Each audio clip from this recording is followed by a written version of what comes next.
Tchernobyl, 26 avril 1986, 1h23 du matin. Le réacteur numéro 4 de la centrale nucléaire explose. L'équivalent de 90 bombes atomiques d'Hiroshima. Les barres d'uranium de la centrale sont en fusion et libèrent dans l'atmosphère des milliards de particules toxiques. Dans l'urgence, 600 000 soldats et civils sont mobilisés pour effacer les traces de l'accident.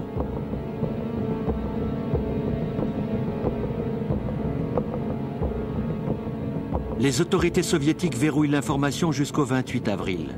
Mais dès les premières images satellites, les pays européens mesurent l'ampleur de la catastrophe. Tous les pays, sauf un, la France. Premier alerté, le service central de protection contre les rayons ionisants détecte une hausse anormale de la radioactivité.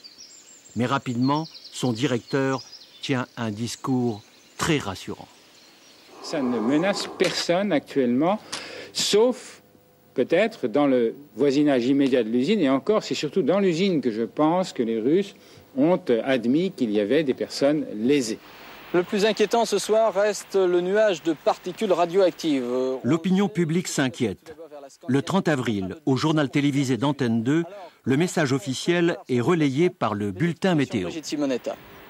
Une dépression a pris place sur la Sardaigne. Là, les vents tournent dans le sens inverse des aiguilles d'une montre. Si l'émission radioactive persistait, tout laisse à penser que cette poussière, aspirée depuis l'Ukraine, serait renvoyée vers l'Italie, la Yougoslavie et l'Autriche. En France, l'anticyclone des Açores s'est développé. La météo affirme qu'il restera jusqu'à vendredi prochain suffisamment puissant pour offrir une véritable barrière de protection. Il bloque en effet toutes les perturbations venant de l'Est. Désormais, c'est le professeur Pellerin qui centralise toute l'information sur la protection des populations.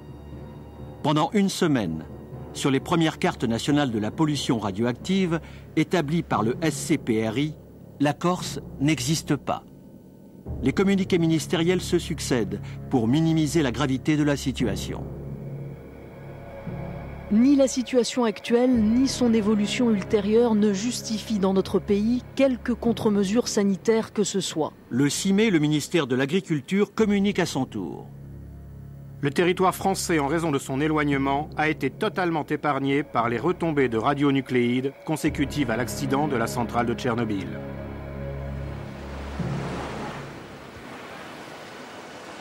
En Corse, tout va bien. Et certains médias relaient les propos toujours aussi rassurants de l'État. Rien n'est donc fait pour protéger la population. En revanche, en Italie, depuis une semaine, le gouvernement prend de nombreuses mesures de restriction alimentaire. Il interdit la vente de légumes frais à feuilles et suspend la distribution de lait aux enfants de moins de 10 ans. Des indemnités seront versées pour la destruction des productions à risque. Sous la pression médiatique, le 10 mai, sur le plateau du journal de TF1, le professeur Pellerin est finalement contraint d'admettre que le nuage a touché la France. La preuve. Alors, professeur Pellerin, nous vous écoutons. Initialement, je vous le rappelle, le vent a soufflé d'abord vers le nord-ouest, depuis Kiev, puis il s'est rabattu vers le sud-ouest. Quelle valeur du nuage radioactif? Quelle intensité? C'est impossible de dire l'intensité du nuage lui-même. Moi, je mesure ce que je vois en France. Alors, c'était combien? En France, nous sommes montés là à 100, 200 fois, même 300 fois ce qu'on avait, 400 dans certains points. Et puis, il y avait une zone qui était épargnée. 400 fois supérieure à la radioactivité. À ce que nous avions avant. Ouais. Ça, c'est les chiffres qu'on découvre aujourd'hui. Voilà. Cet aveu oblige le premier gouvernement de cohabitation Mitterrand-Chirac, en place depuis 3 semaines, à monter au créneau. Les ministres choisissent de minimiser les risques sanitaires pour la population. Est-ce qu'on va savoir tout ça? Vous avez les mesures qui ont été diffusées hier prouvent que donc c'est le sud-est, c'est l'Alsace-Lorraine, c'est un peu l'ouest qui ont eu des taux de radioactivité plus élevés. Et qui sont, je le répète, pour l'instant, je crois que c'est admis par tous, bien en dessous, n'est-ce pas, des taux à partir desquels il y a danger, mais largement en dessous, 5, 10, 100 fois en dessous des taux de danger. On s'aperçoit qu'il n'y a pas eu de maillon faible dans la sécurité des Français. Il n'y a eu aucun maillon faible. Et personne ne peut dire qu'à un moment donné, la sécurité des Français a été menacée. C'est pas vrai. Il n'y a pas eu de maillon faible dans la sécurité des Français. Il y a eu un maillon faible dans la procédure de communication. Alors, on va y remédier. Personne n'avait prévu ça avant. C'est une situation nouvelle, on y remédie. Charles Pasqua, ministre de l'Intérieur, ne prend aucune mesure. Le 16 mai, Michel Barzac, ministre de la Santé, publie une mise au point concernant les femmes enceintes et les enfants. Le déroulement des grossesses sans cours ne nécessite aujourd'hui aucune précaution particulière. Les eaux habituellement potables, le lait, les produits alimentaires frais ou de conserve peuvent être consommés, quel que soit l'âge du consommateur. Mensonge, négligence ou incompétence? La population a-t-elle été sacrifiée à la raison d'État? Pour répondre à ces questions, nous prenons d'abord la direction de la météo nationale. Dès le 29 avril 1986, le service des prévisions anticipe l'arrivée du panache radioactif sur la Corse. Au moment de l'accident, Michel Strauss dirigeait ce service. Pour la première fois, il nous révèle la vérité des faits. Au début du phénomène, pour les rejets radioactifs qui étaient plutôt à basse altitude, en fait, ils ont commencé à se diriger vers l'ouest, puis vers le sud-ouest, comme on voit sur cette carte-là. Puis ils ont fait une espèce de demi-tour, disons, sur la Corse, le sud-est de la France, et reparti vers le nord. Et là, le front, l'avant du nuage, progresse et atteint la Corse en fin de journée du 30 avril. Mais souvenez-vous du bulletin météo présenté ce jour-là. Oui, il y avait bien un anticyclone. Non, il n'a pas arrêté le nuage à la frontière. La météo elle-même, pour autant que je puisse en juger, a l'air... c'est la météo du jour. Hein. Après les affirmations comme quoi il y a un anticyclone qui protège complètement, etc., c'est surprenant, comme beaucoup de choses ont été surprenantes dans ce qu'on entendait à ce moment-là. Surprenant, c'est-à-dire on a l'impression que tout ce qui aurait pu être dit n'était pas dit. Et cette absence de transparence, nous la retrouvons à Ajaccio quand le 2 mai, le détecteur de radioactivité se déclenche à la caserne des pompiers. Le capitaine Garrido se souvient très bien de l'alerte. L'opérateur radio présent a consigné sur la main courante le déclenchement de cet appareil et nous avons fait remonter l'information au CODIS de l'époque, pratiquement dans les minutes suivantes. On s'interrogeait pour savoir réellement si c'était réel, quoi. Donc l'information que l'on a eue par la suite, c'était de nous dire que l'appareil était défectueux et qu'il n'y a aucune suite à donner à ces déclenchements. Les services de la protection civile qui dépendent de la préfecture débranchent le détecteur. Dommage, car un épais brouillard recouvre la ville et la piste de l'aéroport, ce qui oblige les avions à se détourner vers Bastia. Le brouillard peut-il retenir le panache radioactif? La réponse se trouve peut-être à Cadarache. Philippe Renaud dirige le laboratoire de radioécologie de l'IRSN.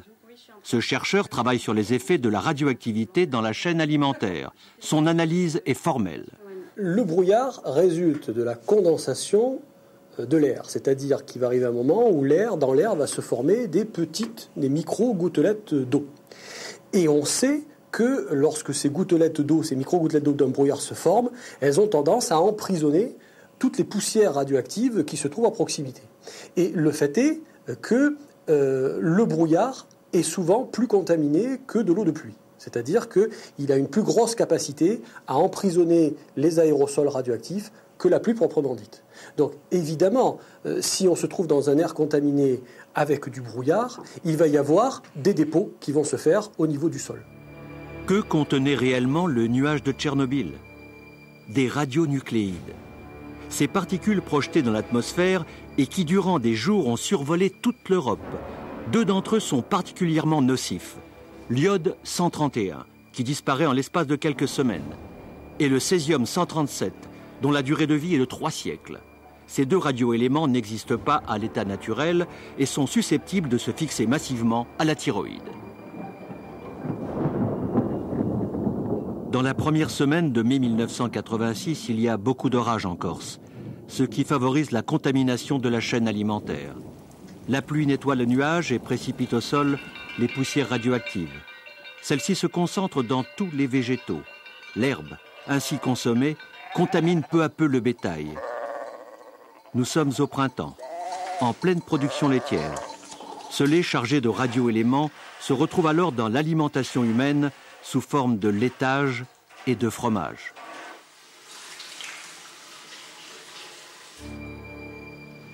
Le ministère de la Santé communique. Il faudrait enregistrer des élévations 10 000 ou 100 000 fois plus importante pour que commencent à se poser des problèmes significatifs d'hygiène publique. Ni la situation actuelle, ni son évolution ultérieure ne justifient dans notre pays quelque contre-mesure sanitaire que ce soit. Ce message rassurant que Pierre Pellerin impose à tous les services de Météo France ne convainc ni la direction de Bastia, ni celle d'Ajaccio. Très vite, le doute s'installe. Ici, dans un premier temps, nous avons enregistré le message, puisque c'était demandé par la hiérarchie, à qui on avait demandé de diffuser ce message d'ailleurs. Et ensuite, en raison des informations contradictoires, notamment celles qui émanaient des médias italiens, qui ne cessaient de prodiguer des conseils de prévention, j'ai jugé utile et opportun de ne plus enregistrer ces messages. Qui donne pouvoir d'agir sur la météo au professeur Pellerin? À Matignon, début mai, se tient dans le plus grand secret une première réunion interministérielle consacrée à l'affaire de Tchernobyl. Jean Labrousse, directeur de la Météo nationale, y présente les cartes de la trajectoire du nuage. Cette modélisation nous permet de suivre la progression du panache jour après jour, depuis l'accident de Tchernobyl jusqu'à son arrivée en Corse. Au cours de cette réunion, il avait été décidé qu'il y aurait eu un responsable, qui n'était pas Météo France en l'occurrence, qui serait chargé de gérer et d'informer le public au sens large du terme sur cette affaire-là. Et on nous a simplement dit que si nous fournissions des données, ces données devaient être fournies par un certain canal. Bon, finalement, l'affaire n'était plus entre les mains de la météo. Ah non, absolument pas. Si on résume, c'est cela, quoi. Ce canal unique, autoritaire, c'est celui du professeur Pellerin. Il a donc carte blanche pour gérer la crise. Il s'enferme dans une logique personnelle et écarte ses principales sources d'information. Un exemple. Le docteur Nicole Parmentier dirigeait à l'époque le service sanitaire de l'Institut de protection et de sûreté nucléaire. Elle a signalé à plusieurs reprises les risques de la contamination au professeur Pellerin. En vain. Il était dans la logique qu'il a toujours eue. Il n'y a pas de conséquences sanitaires, donc ne faisons rien, nous affolerions les populations pour rien. Mais c'est vrai, je reconnais aussi qu'il n'y avait pas de conséquences sanitaires au plan de la population en général, sauf la frange de la population qui pratiquait l'autoconsommation sur certaines zones qui avaient été un peu plus contaminées que d'autres. Et cela, il aurait fallu en tenir compte. Dès le 7 mai, l'Organisation mondiale de la santé communiquait. Il y a eu localement de fortes chutes de pluie coïncidentes avec le passage du nuage radioactif. Les dépôts d'iode 131 ainsi formés pourront se retrouver sous forme de concentration plus élevée dans le lait frais de certaines fermes. Des restrictions quant à la consommation immédiate de ce lait pourront donc demeurer justifiées. Est-ce que vous avez justement la possibilité de lui dire, bon écoutez, là on n'est pas d'accord, on estime que pour cette frange de population, il serait bon de prendre des mesures préventives? Non. Pourquoi? Parce que le dialogue n'est pas possible. C'est-à-dire? Quand un homme est sûr qu'il possède la vérité, quel dialogue pouvez-vous avoir avec lui? Je l'ai toujours considéré comme un homme qui s'est cru investi d'une mission suite à la décision du général de Gaulle de faire le nucléaire, militaire comme civil. Et à l'époque de Tchernobyl, le patron du nucléaire français, c'est Alain Madelin, ministre de l'Industrie. Jacques Chirac le place à la tête de la cellule d'information en liaison directe avec le professeur Pellerin. Y a-t-il eu une volonté concertée de cacher la vérité aux Corses? Nous sommes dans une démocratie. Et le mensonge du professeur Pellerin, si, comme vous dites, serait en réalité le mensonge de toute une chaîne d'information. Donc cela supposerait qu'il y ait des tas de fonctionnaires qui auraient eu des informations montrant un danger, qui les auraient cachées ou qui, voyant que leur hiérarchie n'en parle pas, auraient dit « j'obéis à ma hiérarchie et je ne dis rien ». Je crois que ceci est peu pensable. Ce serait alors une sorte de mensonge collectif de toute une série de services administratifs. Encore une fois, les mesures de radioactivité, elles ont, ce qui est plutôt bien pour une démocratie, elles ont des sources extrêmement diverses et à chaque instant, je veux dire, le pouvoir politique, il est à la merci, s'il voulait cacher quelque chose, de celui qui viendrait, le journal de 20 heures, et qui dirait « on vous a menti ». Pourtant, aujourd'hui, nous sommes en mesure de vous révéler que le gouvernement français connaissait la gravité de la contamination en Corse. Le 12 mai, les services vétérinaires prélèvent à Bastia un échantillon de lait de brebis et l'expédient directement dans les laboratoires du professeur